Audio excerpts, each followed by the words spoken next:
Assalamualaikum warahmatullahi wabarakatuh.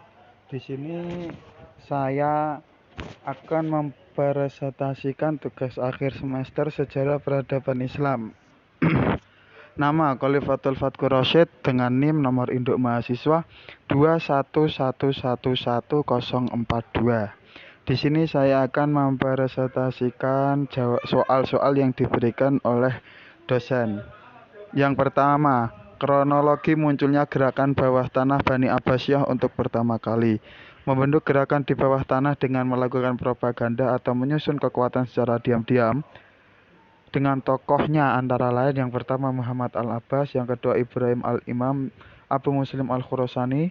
Dari ketiga tokoh propaganda tersebut, Abu Muslim Al-Khurasani merupakan propagandis yang saling sukses dan terkenal. Menerapkan politik bersahabat, artinya keturunan Bani Abbas tidak memperlihatkan sikap bermusuhan dengan Bani Umayyah atau siapapun. Menggunakan nama Bani Hashim, hal ini dimaksudkan agar mendapat simpati umat dan dukungan dari kelompok pendukung Ali, yaitu Syiah. Menjadi Khurasan sebagai pusat kegiatan gerakan Bani Abbas yang dipimpin oleh Abu Muslim Al-Khurasani, strategi ini ternyata berhasil menghimpun kekuatan besar dan dahsyat yang tidak bisa dibendung lagi oleh golongan manapun. Dalam perjuangannya untuk mendirikan dinasti Abbasiyah, para tokoh pendiri dinasti ini menerapkan cara kepemimpinan yang bersifat kolektif. Namun tertutup dengan gerakan bawah tanah, para tokoh pendiri dinasti Abbasiyah menetapkan 3 kota sebagai pusat kegiatan, yaitu Humaimah sebagai pusat perencanaan organisasi, Kufah sebagai kota penghubung, dan Khurasan sebagai pusat gerakan praktis. 2. Kapan dinasti Abbasiyah mulai mengalami keruntuhan dan apa korelasinya dengan kehadiran bangsa Mongol? Dinasti Abbasiyah akhirnya runtuh di Baghdad pada 29 Januari sampai 10 Februari tahun 1258 oleh bangsa Mongol yang dipimpin oleh Hulagu Khan, saudara Khaga Khan, yaitu pemimpin besar Kekaisaran Mongol. Serangan dari bangsa Mongol termasuk faktor eksternal. Latar belakang bangsa Mongol menyerang dinasti Abbasiyah. Yang pertama, kekalahan dinasti Khawarizmi dari bangsa Mongol yang merupakan benteng pemisah permusuhan antara dinasti Abbasiyah dan bangsa Mongol. 2. Motif ekonomi, karena menurut pemimpin bangsa Mongol, penaklukan ini hanya semata-mata untuk memperbaiki nasib bangsa Mongol yang menambah penduduk bangsa Mongol yang masih sedikit dan membantu orang miskin di bangsanya. 3. Apa alasan dinasti Abbasiyah memindahkan ibu kota dari Kufah ke Baghdad di masa awal pemerintahan Bani Abbasiyah? Alasan pemindahan yang dilakukan di bawah kuasa Al-Mansur ini adalah karena kedekatan lokasi Baghdad dengan Iran merupakan basis kekuatan Abbasiyah.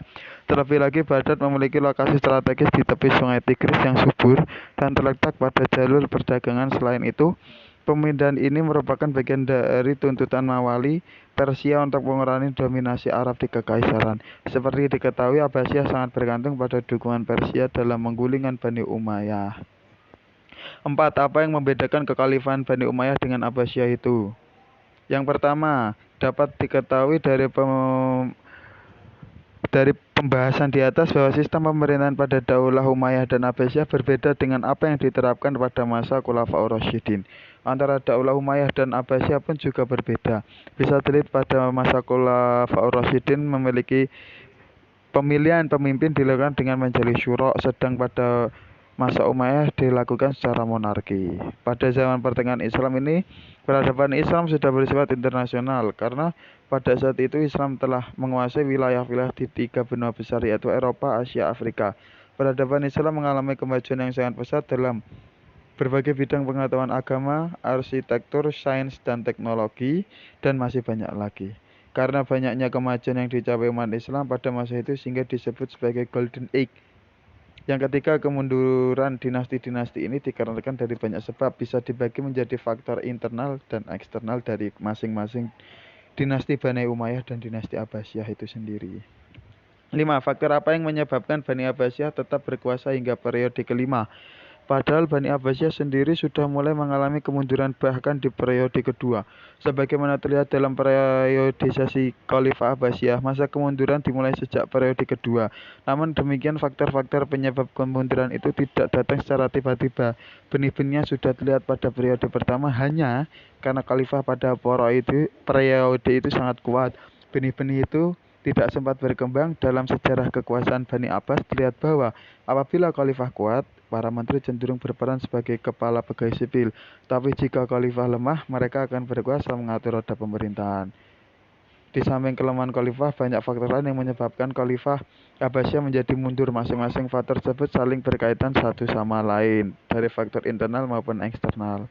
6. Pada saat pemerintahan Al-Abbas merebut Umayyah, ada kongsi antara Al-Abbas dan Syiah.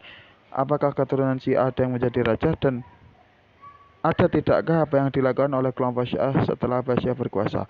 Pada masa pemerintahan dinasti Abbasiyah yang awalnya orang Syiah tidak menyukai pola pemerintahan dinasti Umayyah, yang akhirnya masuk ke dinasti Abbasiyah untuk melakukan propaganda terhadap dinasti Umayyah, dan pada akhirnya fase-fase kemunduran dinasti Abbasiyah menjadikan banyak wilayah yang memecahkan diri dan mendirikan dinasti-dinasti kecil, dan akhirnya golongan Syiah mempunyai potensi untuk mengambil alih kekuasaan dinasti Abbasiyah. Demikian presentasi dari saya. Bila ada kekurangan dan kekeliruan mohon dimaafkan. Wassalamualaikum warahmatullahi wabarakatuh.